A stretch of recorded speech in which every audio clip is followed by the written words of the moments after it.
nyien.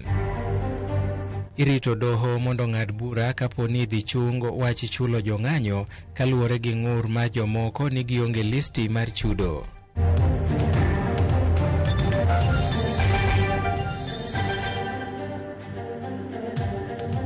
Arwaki ni machiegni e weche manyien mag ang'ich welo odhiambo masani. Nyinga Milton Ochieng'. Obila e boma ma Kisumo omako achije 6 toka pedha otieno ma piny norugodo kawuono mar rakruok gi rochruok mar arita kwe e kaunti ahinya te sub kaunti ma Kisumu East. Marien kaluwore gi monj manotime kadak ma Kamrongo e Kibos, kamana kaka lipota mar Millicent Adhiambo leronwa. Obila noyudo kendo reso mwandu manyokwal kamoting'o TV, gas mar tedo, magina mothedhi michich godo na achijego notiyo godo e nyayo timbe mag njore.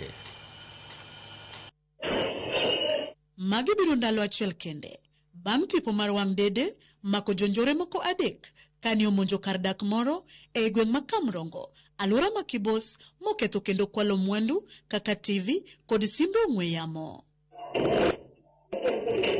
Apisas mag arita kwe kotelnegi kod komanda mar sub kaunti ma Kisumu East, Evelyn Korir, oyango ni e kinde timo apedha mager e kuonde dak ma Kibos kod Kajulu negi mako achije 6, chwo 4 kod mine 2 maduto ikgi ni e kind 19 nyaka 25 e gwenge ma Kamrongo.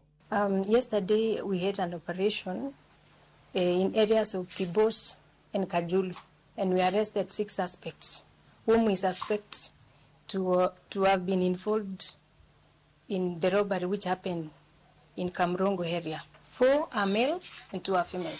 The age varies from 19 to 25. Korir ne opako jopiny kuom ne chiwo maling'ling' mane okonyogi e mako achijego, komedo jiwo oganda mondo tim machiegni gi obila e rakruok gi timbe njore e kor gwenge. First, I want to thank the members of the public, because the members of the public have really assisted that, especially in volunteering information. We were able to nab those aspects because of the information they shared. So I want to still appeal to members of the public to work with us so that we can be able to keep Kisumu a good security. Bende ne oyango ni seche pedha makamano negi yudo kendo reso mwandu mopogore mag jopiny mane okwal, koyango ni tipo mag wang' dede ne okonyogi ahinya e manyo jonjorego. So we managed to recover TV sets, 42-inch, make his phone. We don't know the value at the moment. We have cooking gases, 6 kgs. We have 7-seater sofa sets, toy can, and then now we have these big torches which they normally use during those operations. Ewi mano Korir ne otielo ni pod gidhi nyime gi manyo achije mamoko 2 ma itudo gi timbe kuo e senta ma Kibos, kogolo siem ne jonjore ni obila pod dhi medo jimbo weche nyayo arita kwe e gwenge ma Kisumu East nyaka gibi gitiek chutho kweth mag jomaundu ma osebedo kasando jopiny e gwengego. Your days are numbered. We are coming for you. We are not going to allow the members of the public to be terrorized. Kibos, we still have 2 suspects who are on the run, and we are still following up on them.